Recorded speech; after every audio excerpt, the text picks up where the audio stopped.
से भोग पवा दिया, भगवान भाव से पालेंगे। शरीर में पवित्रता का भेद रहता है, तो 3 दिन शरीर से भोग न लगाकर भाव से भोग लगा दीजिए, भाव से ठाकुर जी को रिझा लीजिए। अगर कोई प्रगट में सहयोगी हो तो उससे प्रार्थना कर दीजिए कि भोग बनाकर ठाकुर जी को लगा दे। अगर नहीं लगाते तो भाव से लगा दीजिए, ठाकुर जी 3 दिन तुम्हारी भाव में ही पूजा स्वीकार करेंगे। अभिलाष जी, राधे राधे महाराज जी। महाराज जी, आज इस कलयुग में हम सभी मनुष्यों के लिए व्यवहारिक जीवन में परम कल्याण क्या है? पापाचरण छोड़कर भगवान का नाम जप करते हुए धर्माचरण करना। चाहे जो युग हो, अगर पाप कर्म करोगे तो दुर्गति को प्राप्त हो जाओगे, भारी दुखों के संकट के जाल में फंस जाओगे। तो पाप कर्म का त्याग करना और धर्म पूर्वक जीवन बिताना। तो पाप कर्म का त्याग करने की सामर्थ्य नाम जप से आएगी, धर्म पूर्वक जीवन बिताने की सामर्थ्य भी नाम जप से आएगी। तो कलयुग केवल नाम आधारा, सुमिर सुमिर भव उतर ही पारा। जो नाम जप करता है वो सब ठीक हो जाएगा। तो खूब नाम जप करो, जो भगवान का नाम आपको प्रिय लगे, राम कृष्ण हरि राधा शिव, जो नाम प्रिय लगे वो खूब नाम जप करो, इसी से मंगल हो जाएगा। गुरुदेव, मेरा इसमें एक प्रश्न है, हम बिना दीक्षा लिए सिर्फ राधा राधा नाम जप करके तो कहीं से सुना ना, नहीं कुछ पहुंच सकते हैं? नहीं, कहीं से सुना ना, कहाँ से सुना? मुख से। तो आप क्या मानते हो? क्या इसे गुरु मंत्र नहीं मानते हो? गुरु मुख से निकला हुआ नाम दीक्षा तो हो गई ना, तो इससे भगवत प्राप्ति हो जाएगी। आप चिंता ना करो। हम कहीं से भी नाम सुनते हैं तो किसी संत के मुख से सुनते हैं, हम उसी संत को गुरु मान लेते हैं और नाम जप करते हैं तो भगवत प्राप्ति हो जाएगी, इसमें कोई संशय नहीं। विशाल तिवारी जी, जय श्री राम। राधे राधे महाराज जी। महाराज जी, क्या पूजा पाठ और भजन तथा नाम जप से तंत्र बाधाओं व अन्य बाधाओं से मुक्ति पा सकते हैं? बहुत सहज में। जिते विनायक शुभ शुभ विघ्न करे नहीं कोय, विघ्न करे नहीं कोय, डरे कलिकाल कष्ट भय, हरे सकल संताप हरस हरिनाम जपत जय। जो भगवान का नाम जप करता है, न भूत प्रेत उसके ऊपर चढ़ते हैं, न कोई तंत्र आदि की बाधा उसको पहुंचा सकती है। भगवान नाम जप कर रहा हो और मारण का प्रयोग कर दिया जाए तो जो मारण का प्रयोग करेगा उसी के ऊपर मारण लगेगा, जाके नाम जापक के ऊपर। महाराज जी, हमारे ऊपर तो नहीं, लेकिन पत्नी पूजा नहीं कर पाती है किसी कारणवश, लेकिन उन्हें बहुत ज्यादा परेशान। हाँ, जब तक नाम जप नहीं होगा फिर हम गारंटी नहीं लेते। नाम जप हो रहा है, गारंटी इस बात की, कोई भी भूत प्रेत पिशाच किसी भी तरह का तंत्र मंत्र उसके ऊपर नहीं जा, अगर नाम जप चल रहा है। महाराज जी, आपके यहाँ आने के लिए भी हमने बहुत प्रयास किया कि आपकी शरण में आ जाए, लेकिन आने को तैयार नहीं। जैसी हो भवतव्यता तैसी बने सहाय। जैसा भोग होता है वैसी परिस्थिति बन जाती है। अगर वो भगवान नाम जप करने लगे तो सब ठीक हो जाएगा। भगवान नाम में अपार सामर्थ्य है, और नाम जप नहीं है तो फिर तो सब बाधा ही बाधा है। फिर तो जहाँ राधा नहीं वहाँ बाधा ही बाधा है। नाना प्रकार की कामनाएं, विषमताएं, राग द्वेष, नाना प्रकार के सब भूत प्रेत पिशाच, ये सब बाधा ही बाधा है। अमित जी, जयपुर से। राधे राधे महाराज जी। महाराज जी, भाव, चिंतन और कल्पना का स्वरूप क्या है? भाव, जब हम निरंतर भजन का अनुष्ठान करते हैं, पर निरंतर भजन का अनुष्ठान संत संग से होता है। भजन न होई संग बिनु, भजन बिना नहीं प्रेम, चिन्हू भजन न छाड़िए, धरिए यह ध्रुनेम। जब हम भजनानंदी संतों का संग करते हैं तो उनके कृपा प्रसाद से भजन में हमारे अंदर भाव आता है कि हम भगवान के लिए अपना जीवन समर्पित करें, हम सत्कर्म करते हुए निरंतर भजन करें। ये साधारण भाव आया। जब हम निरंतर भजन करते हैं तो अनर्थ की निवृत्ति होती है, पापाचरण की, अधर्म की, गलत वृत्तियों की। जब इनकी निवृत्ति हो जाती है तब हमारे अंदर भाव आता है। नाम में ऐसी प्रेममयी रुचि और भगवान में भाव का प्राप्त, और भाव ही भगवान की प्राप्ति कराता है। जब हमारे अंदर भगवत भाव आ जाता है तो जड़ चैतन्य समस्त चराचर जगत में एकमात्र भगवान का ही अनुभव होता है। जड़ चेतन जग जीव जत सकल राम में जाने, यह भाव। दास्य भाव, शक्य भाव, वात्सल्य भाव, कांता भाव अर्थात गोपी भाव, सहचरी भाव, यह है भाव। भाव कब आता है? पहले साधु संग, भजन में हमारे अंदर भावना आना कि हमारा प्रतिक्षण भजन हो, अनर्थ की निवृत्ति, फिर भजन में गाढ़ रुचि, फिर भगवत भाव, फिर भगवत प्रेम, भगवत प्राप्ति, ये क्रम है। चिंतन, ना ये वाचिक जप है ना उपांशु जप है, ये मानसिक जप है। राधा तो अंदर चल रहा है, राधा जो चल रहा है वही सुन रहे हैं, वही लिख रहे हैं, इसे चिंतन कहते हैं। अंदर ही अंदर, बाहर कोई चेष्टा नहीं है, अंदर से हम नाम जप करते हुए नाम में डूब रहे हैं। नाम का चिंतन, भगवान के रूप का चिंतन, भगवान के गुण का चिंतन, भगवान की लीलाओं का चिंतन, ये चिंतन ही हमारे अंदर जाकर परम भाव पैदा कर देता है।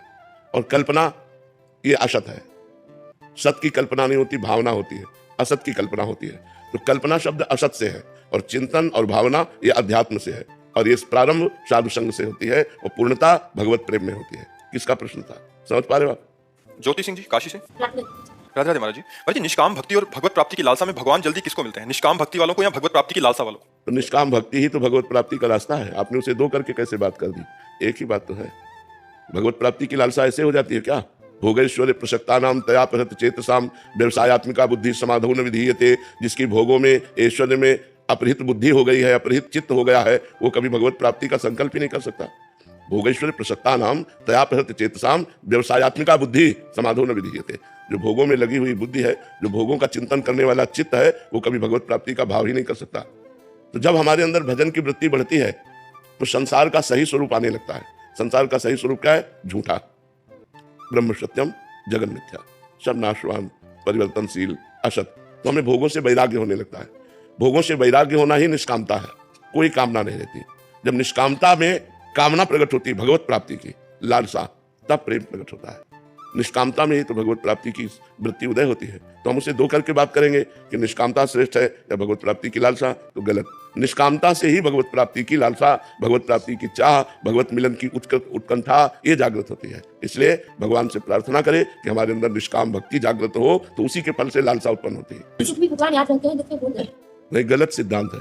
अगर सुख में प्रभु याद रखते हैं तो दुख में तो गाढ़ चिंतन होगा। इसका मतलब सुख में याद नहीं रखते, ये सिद्धांत है। अगर सुख में भगवत चिंतन होता है तो दुख में तो गाढ़ चिंतन होता है भगवान का। ऐसा कैसे हो सकता है कि दुख में भगवान का चिंतन भूल जाए? ऐसा नहीं होता। सुख में यदि हम भगवान का चिंतन करते हैं तो सुख पूर्वक हमारा अभ्यास दृढ़ हो रहा है, तो दुख में तो हमारा गाढ़ चिंतन होगा, क्योंकि उस दुख निवृत्ति का उपाय ही भगवत चिंतन है। हरि स्मृति सर्व विपद विमोक्षणा। भगवान का चिंतन ही समस्त विपत्ति और दुखों में सहने की सामर्थ्य देता है, उसको रौंद कर निकलने की सामर्थ्य देता है। इसलिए अभ्यास गलत है। अभी सही अभ्यास नहीं है। सही अभ्यास अगर सुख में सतत भगवत चिंतन हो रहा है, दुख में गाढ़ चिंतन होगा। अभ्यास ठीक करो। सौम्या अवस्थी जी, राधे राधे। राधे राधे महाराज जी। महाराज जी, कभी कभी एक सच्चा भक्त ईर्ष्या के जाल में फंस जाता है, ये जानते हुए कि ये उसके लिए अच्छा नहीं है। इस समय भक्त की भावना कैसे बदले और कैसे? सामने वाले में भगवान का दर्शन करके प्रणाम करो, करके देखना। जब मिले तो सामने वाले में भगवान का दर्शन करके प्रणाम करे। ईर्ष्या नष्ट हो जाएगी, या आपकी उससे है या उससे आपकी, दोनों की नष्ट हो जाएगी ईर्ष्या। तो हमारी अगर ईर्ष्या है तो हम उनके चरणों में प्रणाम करें जिनके प्रति ईर्ष्या है, भगवत भाव करके, या उनकी ईर्ष्या है तो भी हम भगवत भाव कर ले, तो एक दिन दोनों की ईर्ष्या नष्ट हो जाएगी और हमारे हृदय में आनंद छा जाएगा। जब तक भगवत भाव नहीं किया जाता तब तक ईर्ष्या मिटाई नहीं जा सकती। वो लाख गणित करो, वो अंदर जलन बैठ जाएगी।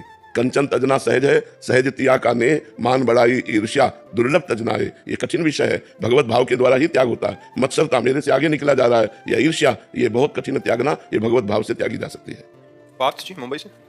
राधे राधे महाराज जी। महाराज जी, जीवन में कई बार कुछ खोकर ही कुछ पाने का अनुभव होता है। एक और कृपा और प्रशंसा होती है तो दूसरी ओर उलझन और असंतुलन बनता है। ऐसे समय में जब मन को भविष्य की चिंता और संबंधों में कठिनाई महसूस हो, तब भक्ति को कैसे स्थिर और निर्मल? नाम जप। उस समय नाम जप को पकड़ लेना चाहिए। जैसे तूफान आ रहा है तो हम किसी पहाड़ का आश्रय ले ले तो सुरक्षित हो जाएंगे। तो तूफान माया का है, बहुत बड़ा तूफान है। कभी कभी ऐसी घटनाएं होती हैं, ऐसी परिस्थितियां आ जाती हैं कि केवल एक ही रास्ता दिखाई देता है।